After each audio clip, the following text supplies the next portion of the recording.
This is an essay by Joshua Hoffman, the founder of Future of Jewish.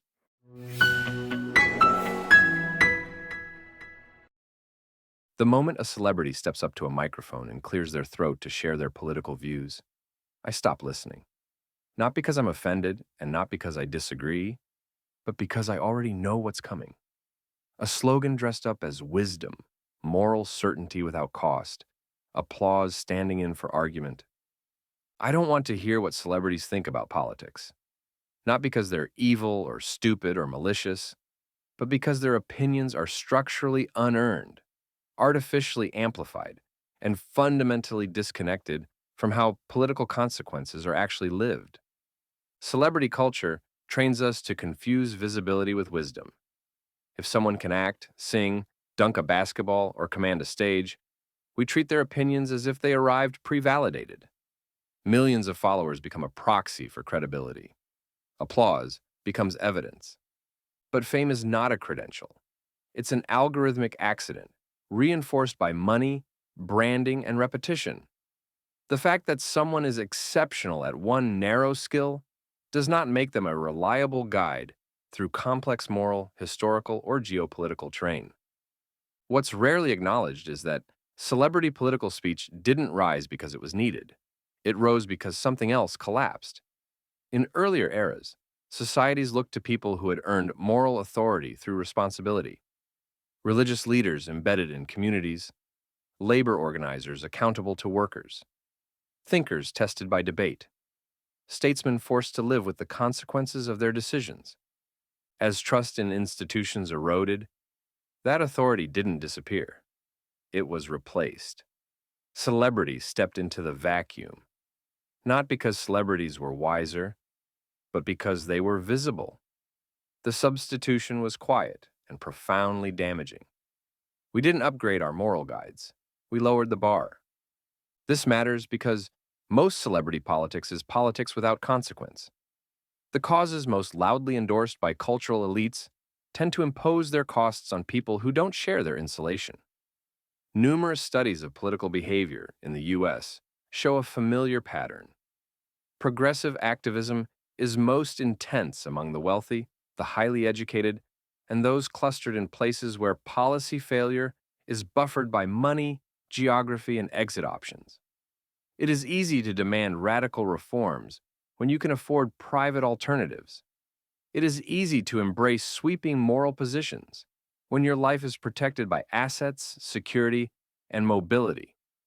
When politics costs you nothing, certainty comes cheap. That cheapness shows up in slogans that sound profound, but collapse on contact with reality. Free Palestine has been a celebrity favorite since October 7th, precisely because it requires no definition, no accountability, and no confrontation with consequences. It is emotionally charged, morally flattering, and strategically vague, a perfect vehicle for performative certainty.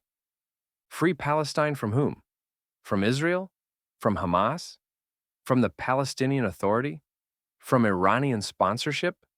From corruption, repression, and the systematic indoctrination of children into martyrdom? The slogan refuses to say. And because it refuses to say, it absolves the speaker of responsibility for what freedom would actually entail in practice. Borders, security, governance, minority rights, women's rights, freedom of speech. None of these fit neatly in a celebrity's mouth, so none of them are addressed. For celebrities, the ambiguity is the point. The slogan allows them to project moral concern without taking a position on the hardest questions. What replaces the existing order? Who enforces peace? What happens to Jews in a freed Palestine? What happens to Palestinians who dissent from their rulers? These are not theoretical issues. They are the substance of the conflict. Ignoring them makes the stance unserious. Free Palestine persists in celebrity culture for the same reason many slogans do. It feels virtuous without demanding understanding. It signals alignment with suffering while avoiding the uncomfortable reality that some conflicts cannot be resolved through chance alone. In that sense, the slogan is not an expression of moral clarity, it is an admission of moral laziness. Hollywood types draped themselves in Palestinian paraphernalia, keffiyehs, flags, lapel pins, broadcasting solidarity that is instantly legible and culturally approved. What was striking, however, was not only what was worn, but what was conspicuously absent. The yellow pins symbolizing the Israeli hostages kidnapped into Gaza on October 7th were nowhere to be seen. Not on red carpets, not at award shows, not on social feeds curated to signal moral awareness. This absence was not accidental. Wearing a hostage pin would have required acknowledging an inconvenient fact that the conflict did not begin with Israeli retaliation, that civilians were abducted en masse, and that moral clarity is harder to maintain once victims are no longer abstract. Hostages complicated the narrative. They introduced faces, families, timelines, and urgency. They demanded empathy without ideological sorting, and that is precisely what performative activism tries to avoid.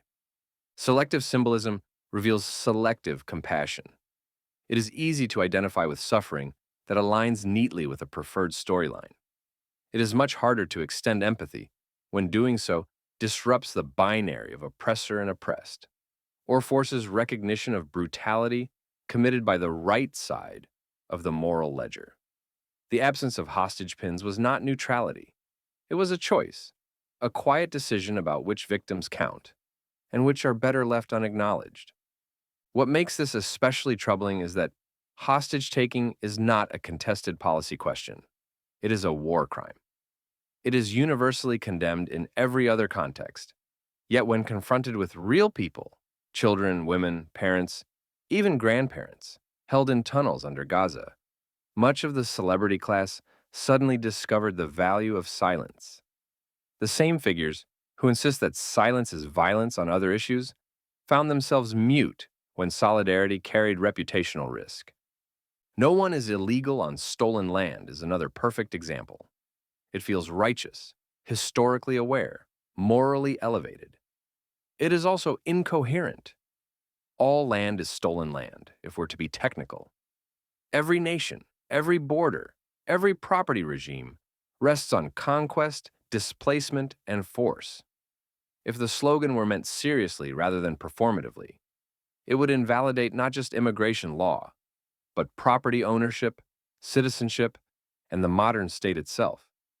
Yet no one chanting it is offering up their home, dissolving borders, or renouncing the legal protections they quietly rely on. The slogan isn't meant to be applied. It's meant to signal virtue. After singer-songwriter Billie Eilish delivered the line, "No one is illegal on stolen land" from Sunday's Grammys awards show stage, a Los Angeles law firm jokingly offered to represent the Native American tribe that historically owns the land beneath the singer's multi-million-dollar mansion, volunteering to help evict her pro bono.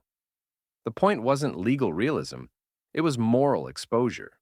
If the slogan were applied rather than applauded, its implications would not stop at borders or immigration law. They would extend all the way to property rights, ownership, and the comforts of celebrity life itself.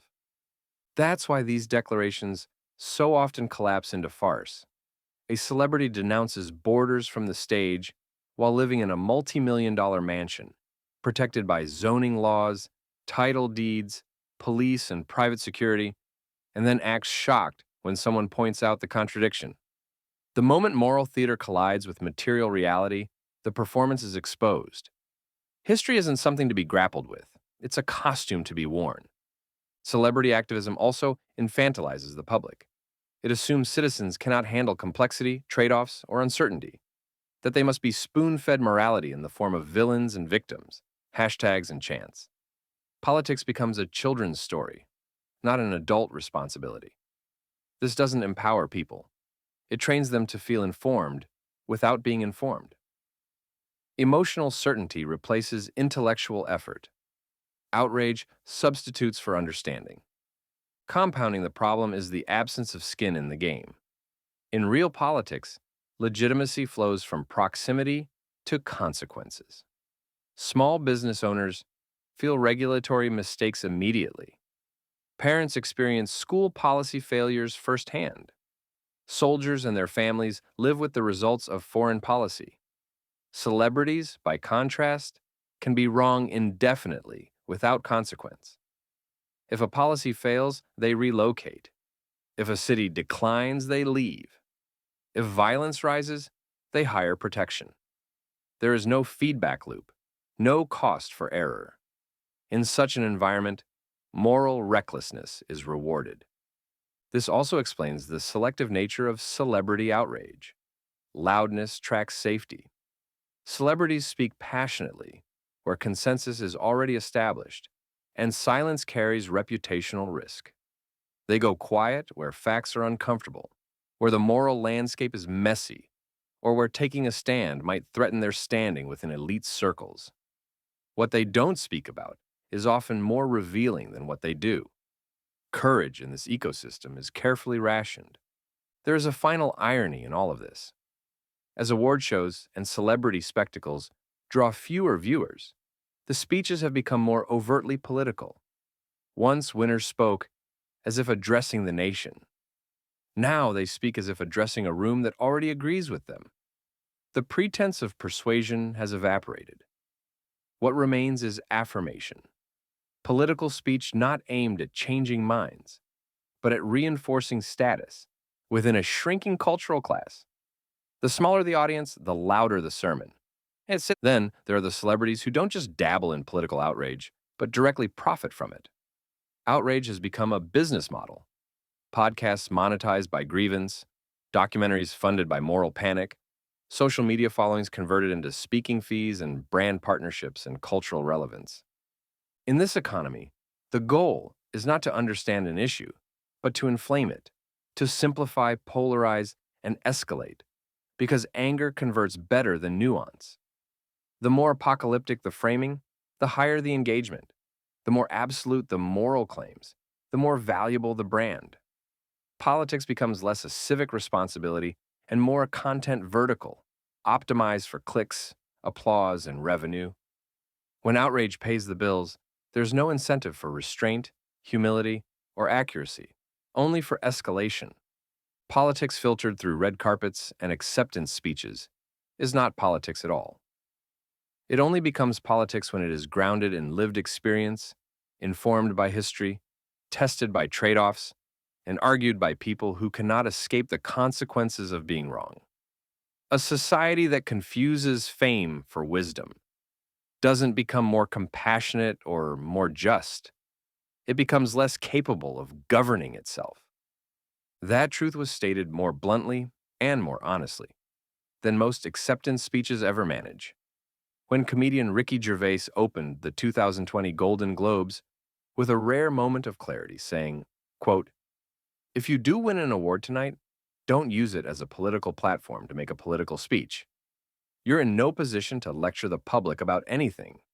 You know nothing about the real world. Most of you spent less time in school than Greta Thunberg.